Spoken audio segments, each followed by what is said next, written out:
first of all, I guess everybody's wondering what exactly you spend your time doing between albums. They're quite lengthy intervals.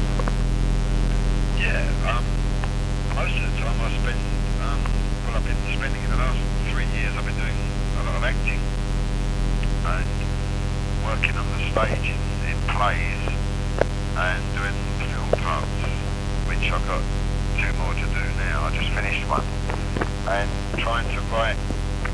I've written about 600 songs, so trying to write new songs is very difficult after you've written a lot. So I've just slowed right now, but that's really what I do most of the time, is work on other people's projects.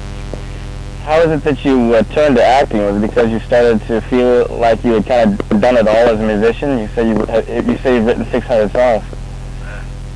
Well, not so much that I've done it all, but that it would have given me a new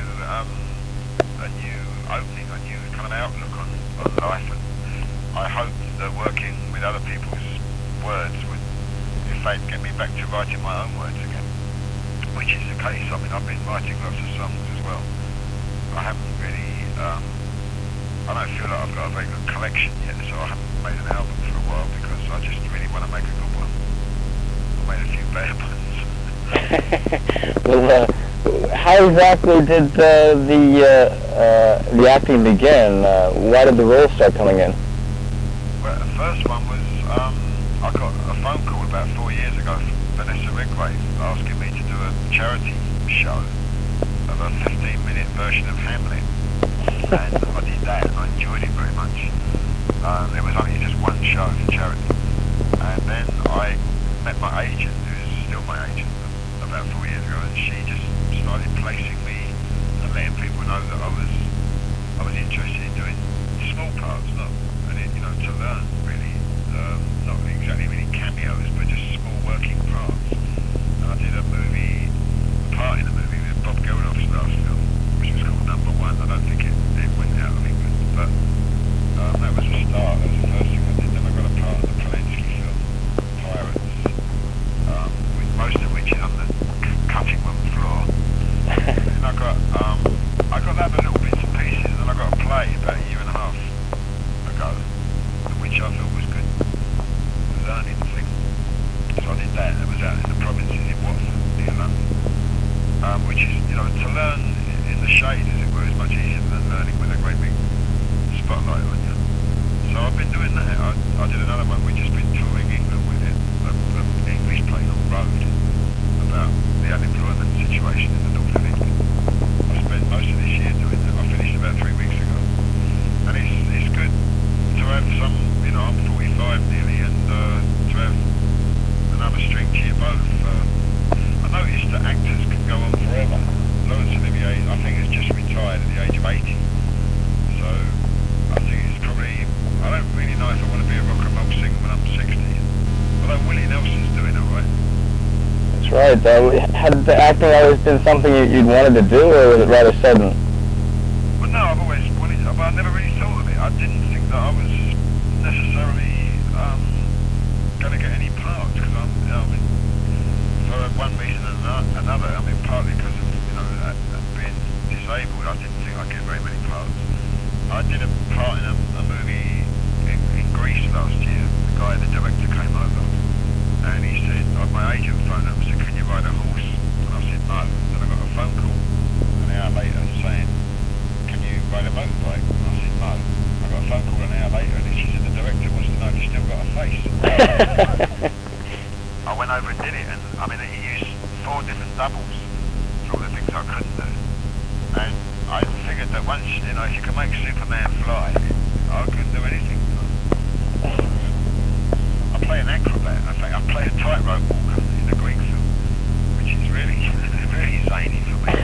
But there is a kind of freedom attached to making films. If there's something that I couldn't do, then the director becomes very inventive, and that's enjoyable as well. And I like the atmosphere of making films, and working on stage as well. I like that feeling of a group activity. It's very much like working in a band, really, except perhaps everyone gets more of a crack if you're making a film. having been a performer for all these years, I suppose it's somewhat second nature to stand up on stage or perform in front of cameras, huh? Yeah, it's easy enough to do it that way. I don't like looking at. I don't think anybody likes looking at themselves in films. I've spoken to actors who say they just can't stand seeing themselves on the screen, and I don't like that part of it. But I'm quite glad that I don't. I think I probably. I think it's best not to like yourself too much, but it's quite easy doing it in front of a camera. Yeah, I don't have no trouble with that at all. That must be the stage, the rock and roll experience. It must have helped me there. On stage, it's not so easy because I'm used to a microphone, and these actors can all really throw their voice around. So I get a bit tense from that. But my voice got louder this year, so just by relaxing, really. I was a bit uptight last year on stage. That's pretty scary, especially if you're working in a small place like 400-seat place. Because the smaller the place is, the more frightening it is always. Because you can see everybody, and you can see if anyone's leaving and things.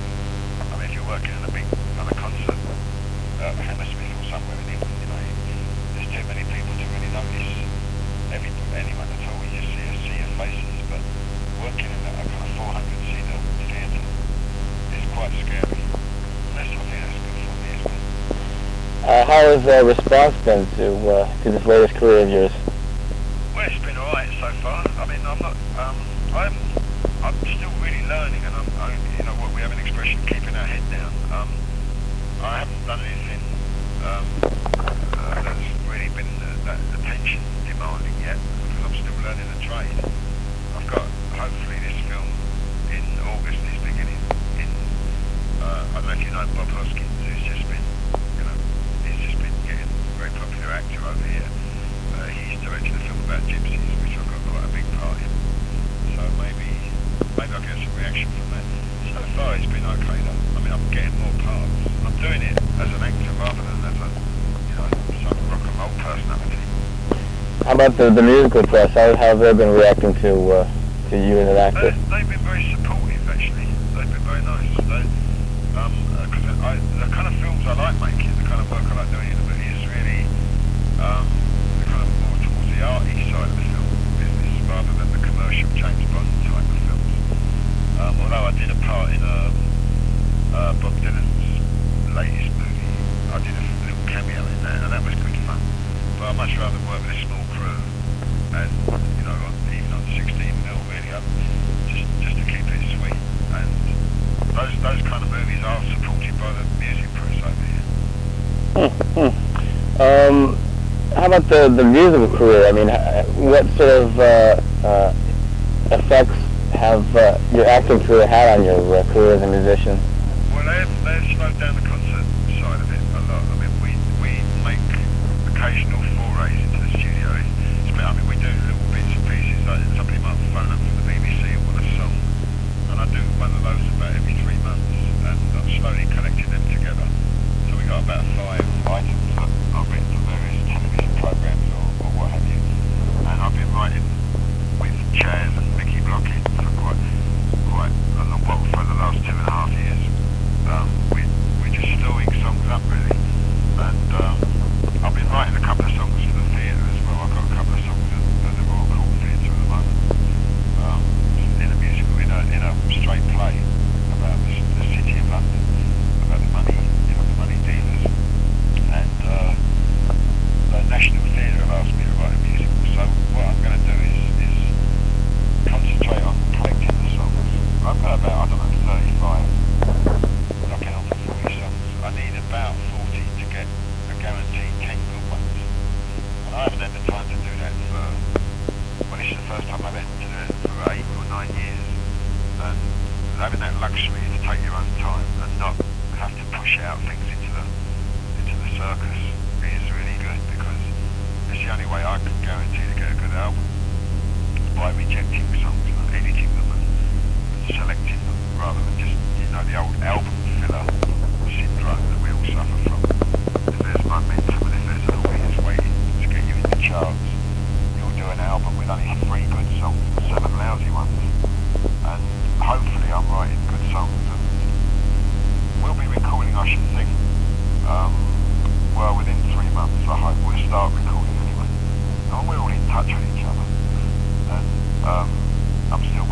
Chaz. I'm still working with Mickey, so they're pursuing their various careers as well.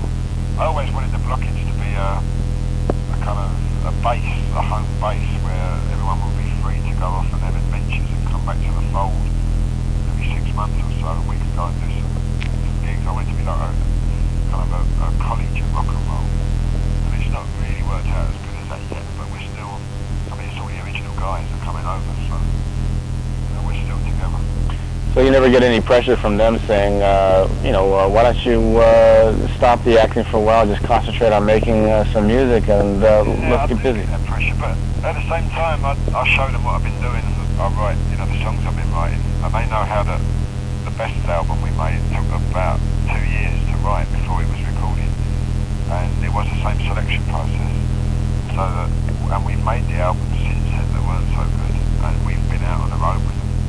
And it ain't the same, it's not as much fun and it's not as much worth doing, really. So these songs that we're getting now together, new ones, I feel hopeful about them, and I think the guys do as well. So you basically then write the songs, cut them in the studio, and then weed out the filler? Yeah, well, in fact, I don't even, you can really even demo them and weed them out. But for my kind of tasks of writing loads of lyrics, once I've got a good lyric, I know I can get a good musical arrangement for it, because Mickey and Chaz are bloody good writers. And it doesn't take very long. What takes me a long time is writing the lyrics.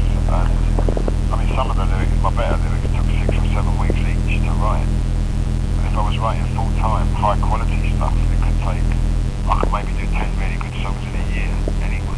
So it's a long process, and I think a lot of bands and careers and so forth collapse because of the quality of the writing goes downhill very quickly. Mostly you can expect a 3-year, 4-year span, a lifespan for most. Anyone I can think of, except a few exceptions like David Bowie, who's still, or whether the quality is the same, I don't know, but he's still churning out stuff.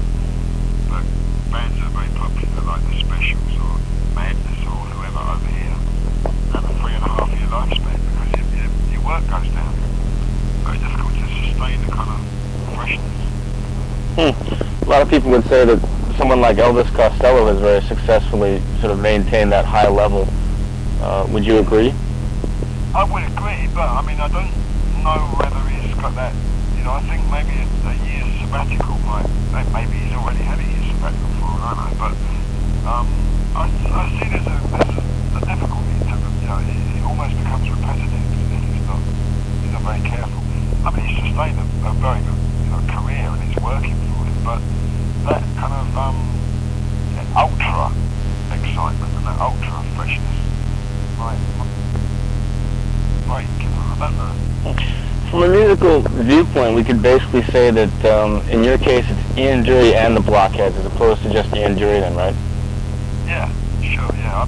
I wouldn't envisage. I went out a couple of years ago with another band, and I enjoyed it because they were all very young and very enthusiastic, and I don't really relish it with anybody else except the Blockheads from now on.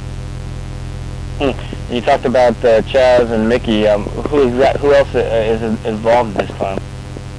In the Blockheads? Yeah. The same guys. Same guys as always then? The bass player. Sorry? Same guys as always. Yeah, Norman the bass player, Charlie the drummer, Johnny the guitar player, Davey Payne the saxophone player, and Mickey Gallagher and Chaz and me. I doubt if Chaz will come to Japan. He might. I don't think he will though. I think he's too busy doing he's writing songs for films and things at the moment. So he's our kind of professor, and we take it to him in the studio. But he doesn't really like travelling. He bastard. He should come to Japan. But there you go. When do you think the next album could come out? I suppose it would be hard to predict at this point, but approximately when do you think it would be on the shelves? Well, without promising, I would want it out on the shelves by the autumn. By what you call the fall, or what we call the autumn. November would be a nice time.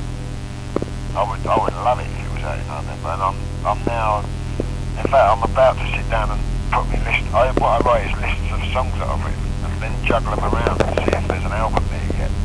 I do that once every few weeks.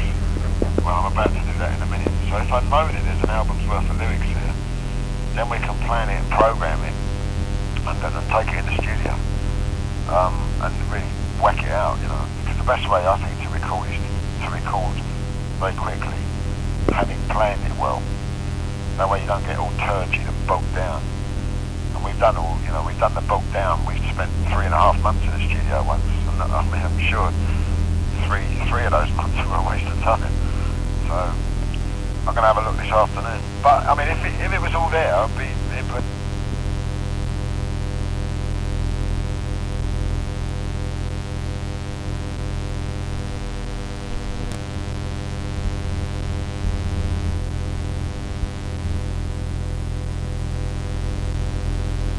A clash with what I just asked you. Somebody asked me to ask you if there are any musicians you'd like to work with. For example, in the past you worked with Sly and Robbie. Anybody outside the Blockheads you'd like to do any work with? Well, I used to want to work with some of those New York guys, free jazz players. But I heard that Sting went out on the road with Branford Marsalis, and Winter Marsalis is never going to work with Branford no more. So I wouldn't want to tread on anybody's toes. It's a great privilege working with Sly and Robbie. I enjoyed that. I think that was good fun. Not really with anybody else. No, I like working with Jankel, you know, with Chaz, because he's got an Englishness as well as a kind of a worldwide awareness of music. And, I don't really want to make music that sounds like it comes from somewhere else, although I'd like to leave all those influences in.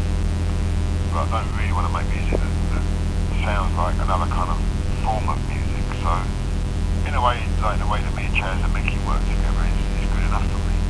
I'd really like to learn how to write lyrics better. That's what I'd be interested in. Sounds like you spent a lot of time writing your lyrics. Have you always been influenced by lyrics? I mean, when you listen to other music, have lyrics meant a lot to you? Is that why you approach? No, I thought I'd put myself in a little niche because I didn't think most lyrics were very good. You know, like if you're Otis Redding, you don't need good lyrics because you've got a good voice. It's sheltered by the lyrics from my part. But no, I just think I find it the most difficult thing, in a way, the most enthralling thing to write lyrics. It's so gratifying, it's so nice when you go out on stage and do your songs and the audience is singing along with you. I mean, it's the best buzz in the world. And it's that kind of feeling that I want to go towards all the time. I mean, it's not really like a football chart, but it's kind of, I like it when they sing along. It must have been strange to receive an invitation to play in Japan all of a sudden, especially when one bears in mind the fact that you've lost your contract with the Japanese distributor here. Yeah. Well, I think we put an album across there. There's a compilation just come out over here on the same label that Elvis Costello goes out on, Demon. I think we're putting an album out, the same one that's just come out here on Compact. It is strange, but I mean, the guys all just work with Kiyoshiro over there. They all did a few concerts with him quite recently. And I mean, they loved it a lot, and I think just somebody said, well, why don't you guys come over? I was going to come over with, because I worked with Kiyoshiro's album a little bit, and I was in the play, that's why I couldn't come over. We were going to come over and support him around the stadiums a bit, but in the end the blockage did it with him, and I couldn't come. So this is a kind of a nice little gesture, I think, a nice friendly gesture, saying come over now. So we said, yeah, sure, we'd love to. You had no trouble working it into your schedule or convincing the other guys to do it then, huh? No, they all been there already, so they love it, and I've always wanted to go to Japan. I like going to places to work, you know. I would never go anywhere really as a holiday, because, I mean, I'll just lay on the beach or something for the holiday, but I like going to places and having a reason to be there as well as, you know, somewhere to explore at the same time. I like going to hotels when I'm working in a foreign country because, I don't know, I can keep my head up high, you know. How was it working with Kiyoshiro on his project? No, it's good fun. He's a good geezer, I like him. I mean, I only did a day on it, but I mean, I used to hang around a bit with him, and you know, we went out a few times. I mean, I know him very well. He's a lovely geezer. And it was, I think, very good, very enjoyable. I think the guys played well. I wouldn't have used Topper, I would have used Charlie, but there you go, it's a matter of taste. I think they wanted Topper's kind of clashy type sound. But that's alright. Pretty good. Anything else you'd like to mention before you come out here? Anything you'd like the fans to pay attention to when you do your shows here? We'll be paying attention to them, so I take it for granted they'll be paying attention. So they should just pretty much take your concert in stride then, like as if they were singing it any time during any year. Yeah, just bring your heart, which is what they do anyway.